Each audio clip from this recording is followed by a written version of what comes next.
Yo les gars. Non, ça va pas ça. Bon, du coup les gars, je vous montre comment mon amorçage se procède. Donc faut savoir que maintenant désormais je suis testeur de la marque Pro Elite Bait. Ça y est, je suis content d'être entré dans la team pour des grandes aventures et pourquoi pas aller encore plus loin dans le futur. Donc on est sur une pêche où le temps a vachement baissé. Du coup pour cette pêche j'ai décidé principalement de pêcher à la bouillette épicée. Donc de chez Pro Elite Baits avec une pop-up et des bidons 120 mm. Vous pouvez le voir juste là. Donc niveau amorçage, c'est très simple, je me retrouve avec des micros pelés, bobine raide avec différentes tailles, du coup une bête pour en fait il va me servir à enrouler les bouillettes déjà et faire en sorte que mes bouillettes soient plus attractives et que les poissons du coup sur le coup puissent rester plus longtemps en fait présents et au moins ça permet que les carpes rentrent dedans. Je sais pas si vous voyez ce que je voulais dire. Donc elle restera sur le coup. Et quelques boîtes de maïs. Bon, du coup je vais déjà commencer par mettre mon pelet. Pas mal. C'est pour commencer. Hein. On verra au fur et à mesure de la session, si on voit que ça déroule bien, bah, on mettra plus de contenance pour les nourrir, quoi. Donc je vais m'occuper de mettre quelques bouillettes. Alors, pour les bouillettes, je vais en mettre quelques-unes entières quand même, mais la plupart je pense que je vais les couper en fait pour moins bourrer le poisson. Comme ça en fait, le poisson quand tu vas secouer et donc bouffer l'amorce en fait, en gros, il va être moins gavé. Et du coup en fait, il sera plus intéressé par la canne qui a directement la bouillette entière. Donc, je vais mettre une bonne quelques-unes entières. Hop, et je vais les prendre et les couper. Là, il y aura un petit accéléré. Donc là vous allez avoir un petit accéléré.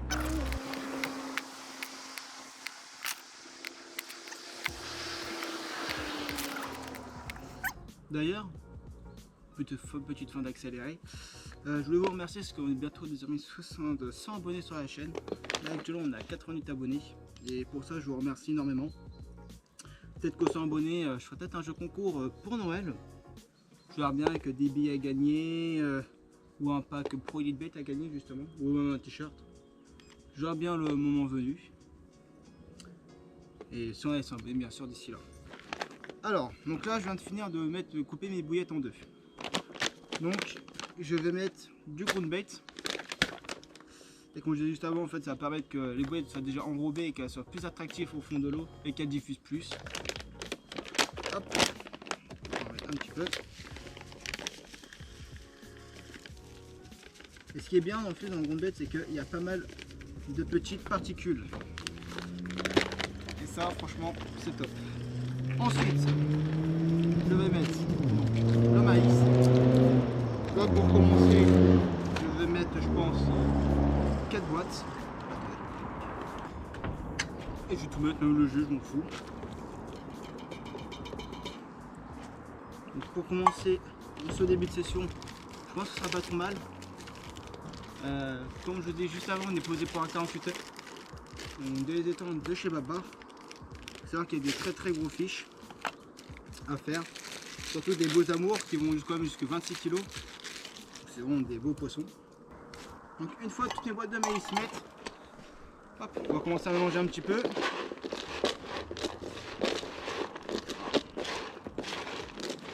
Je peux vous dire que ça sent bien l'épice. Bon malheureusement j'ai pas de pelle donc vraiment dégueulasse.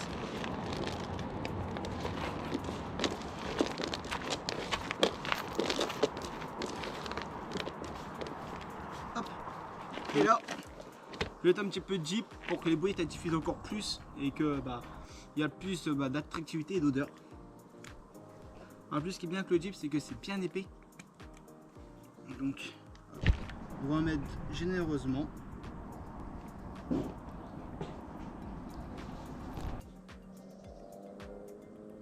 Hop. Et là vous avez un amorçage qui est pas mal du tout. Pour ce début de session je pense que ça va être pas mal, ça va faire l'affaire. Parce qu'il faut savoir que j'ai pas trop de moyens de pouvoir les gaver. j'ai pas trop envie de mettre les mains là-dedans.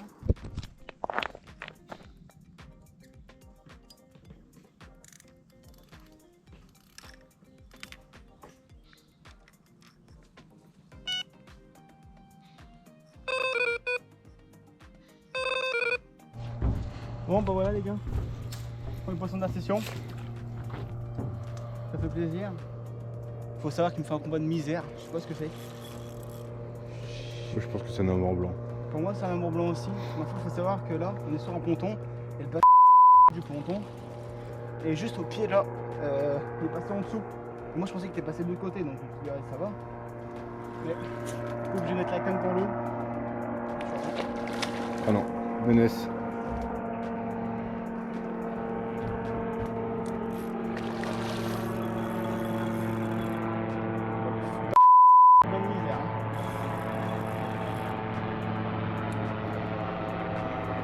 Pris à la Robin Red, je prends une bête en 20 mm que j'ai jeepé. Donc pour l'instant ça marche bien. Je ne peux pas me lancer sur un seul poisson. Mais l'amorçage mis en place et là-bas a l'air de faire effet.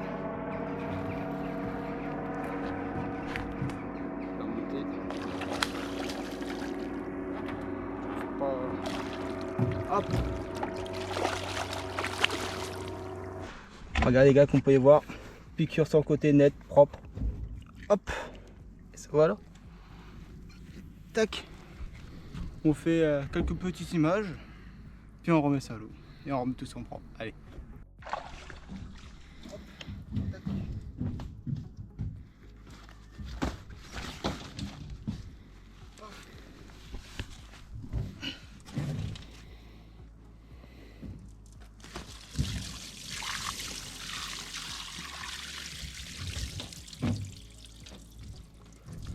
Tac.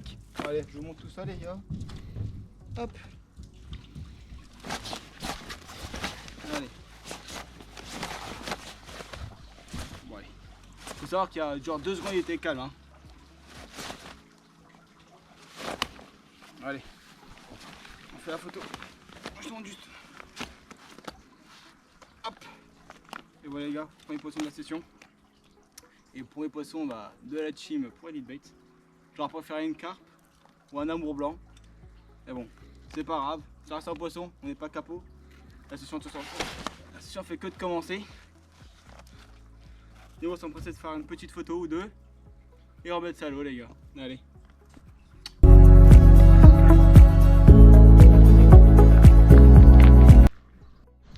Yo les gars, bon là on est le matin. Ça y est. On vient de se réveiller, je crois qu'il est 7h30, un truc comme ça. Bilan de cette nuit, on a eu une déroule, mais le détecteur il n'a pas marché, donc ce matin c'était décalé et puis il n'y avait pas eu de fiche au bout quoi, logique, on n'a pas compris ce qui s'est passé. Bon, bref c'est comme ça, c'est bizarre.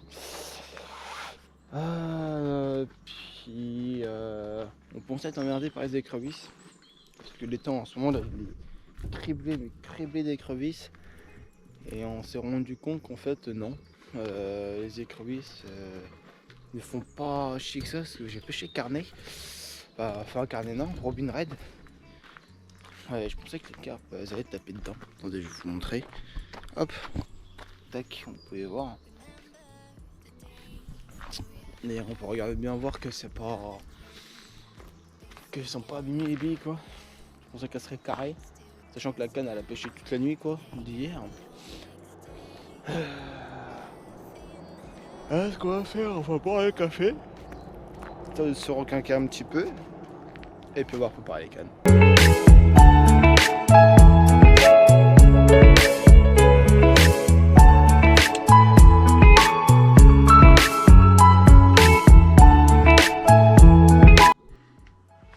Bon bah voilà les gars, là ça y est déjà le soir. Faut savoir qu'on a fait aucune déroule depuis ce matin. On a eu quelques bips par-ci par-là quoi, mais rien de. Bah, ça n'a pas conclu à la fin quoi en fait. Ça fait bip bip, on arrive sur la canne, plus rien. Les cannes elles remontent, il y a encore toujours ce qu'il faut sur les cannes. Donc là il faut savoir que la canne qui est actuellement juste ici là, c'est une canne qui est au sciure, donc à la sardine. Et avant j'ai mis la canne qui était juste là pour pêcher là. Et du coup ce qu'on a fait pour gagner de la distance et être plus sur le côté où les poissons ont plus d'activité, j'ai déplacé mon rod là. Donc il faut savoir que celle de droite, je suis à l'îlot. Je sais pas si on verra sur Celle de gauche. Je vous ferai une. Celle de gauche, je vous ferai une petite, un petit rond au montage, je vous ai mis en droite. Vous verrez bien là sur le côté en fait, là je pêche à 1 mètre à peu près d'une petite branche tombante. L'autre elle est en plein eau, parce qu'on a vu qu'il y avait pas mal d'activités en plein eau. Les poissons sont plus centrés en plein eau, j'ai l'impression. Et sur celle de droite, on est au niveau d'un sol. Je sais pas si on verra d'ici. Là, il faut savoir que là, il y a un arbre mort et après, il y a un petit sol. On est juste là, devant. On a essayé de rentrer dedans, mais on a remarqué qu'on pouvait pas spécialement installer les cannes dedans parce que c'était impêchable. Des souches et des branches qui sortaient de là-dedans. Impêchable. Sur celle de gauche, c'est une pop-up Robin Red en 20 mm que j'ai pas boosté. Monté sur un montage spinner rig avec un hameçon 6 en spinner de chez Corda. Celle du milieu, j'ai eu Robin Red. Hier soir, quand on est arrivé, on avait fait un esturgeon, donc Robin Red est boosté et enrobé. Une fois qu'on l'avait fait, je vais refaire exactement le même système. Mais là, juste boosté, j'ai pas enrobé, je vais essayer comme ça, je vais voir en pleine eau. Celle de droite, c'est une.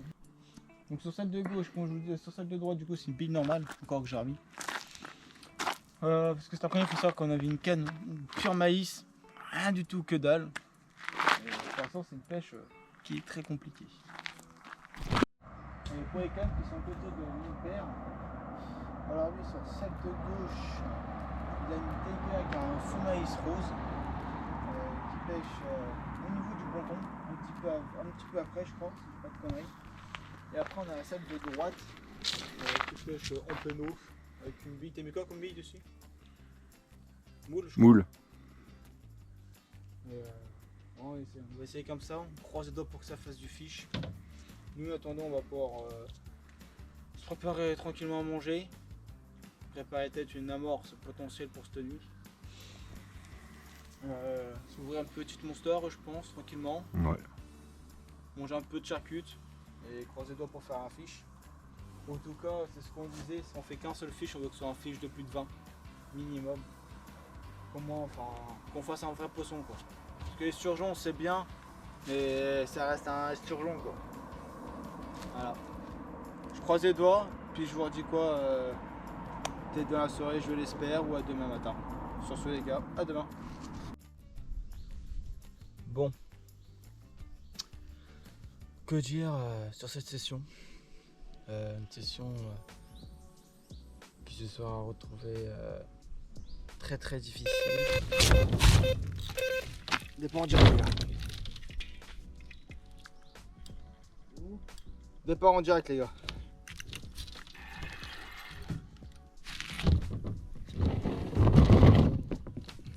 Poisson.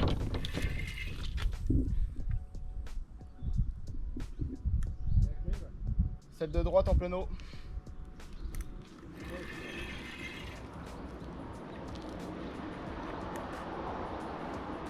Ouais, les gars, il suffit que je lance la vidéo pour une déroule, enfin. J'espère juste que c'est une carpe.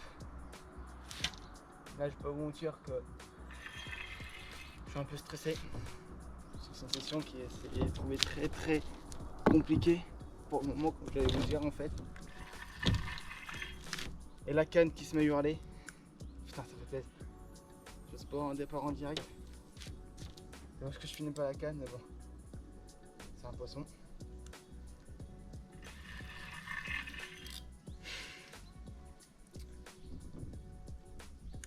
Oh, ça a l'air d'être une carpe, je pense. Je sais pas si c'est un monstre. Voilà les gars. Je pense pas que ce soit un monstre que je cherche.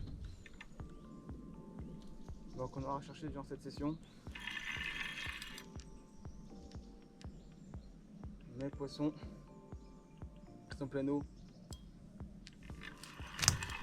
J'espère que c'est pas un esturgeon parce que putain, on a fait que ça des esturgeons.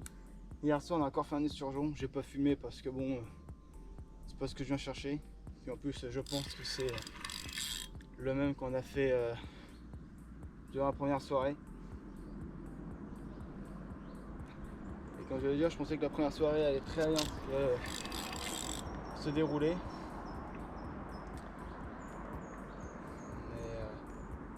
Mais non.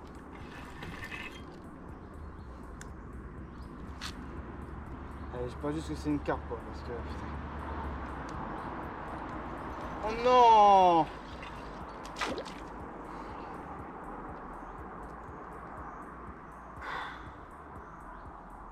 Fais chier putain! Bon. Je vais reprendre ce que je disais juste avant qu'il y ait le départ, comme vous avez pu le voir. C'était une session très compliquée. Avec des grosses remises en question sur ma façon de pêcher. Je sais pas ce qui s'est passé. Les poissons ne sont pas là. Enfin, du moins, ne sont pas sur le poste là où on pêche.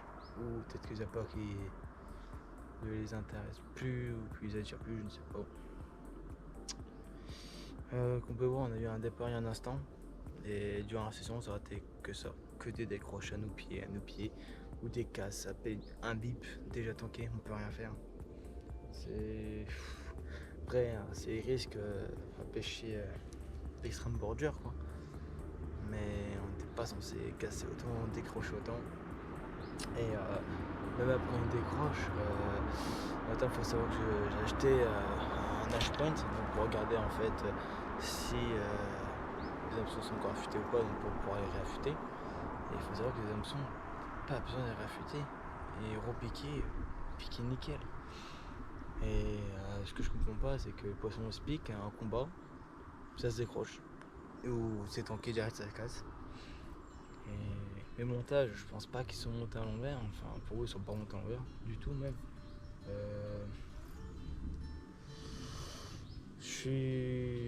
Franchement, je suis frustré par cette session. Je sais plus quoi faire.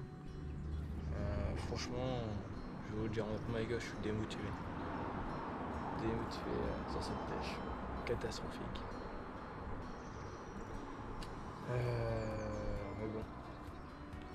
Ouais, prochaine session seront meilleures, je l'espère. Je ne lâche pas. Je reste concentré sur cet objectif. Malheureusement, j'aurais pas pu faire un poisson,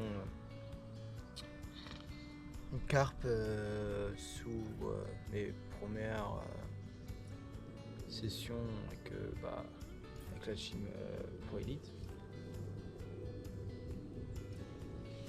C'est comme ça que j'ai voulu faire. La session n'est pas finie, il doit nous rester une petite demi-heure de pêche, 3/4 d'heure.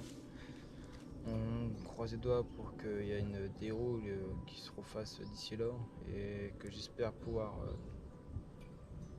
sortir de l'eau, pas toucher dans mes mains, mais je pense que si je refais une carpe, je pense qu'il y a moyen que je sois heureux. Voire même qu'il y ait une petite larme de joie, je pense, je ne sais pas. Tout dépend à taille du poisson.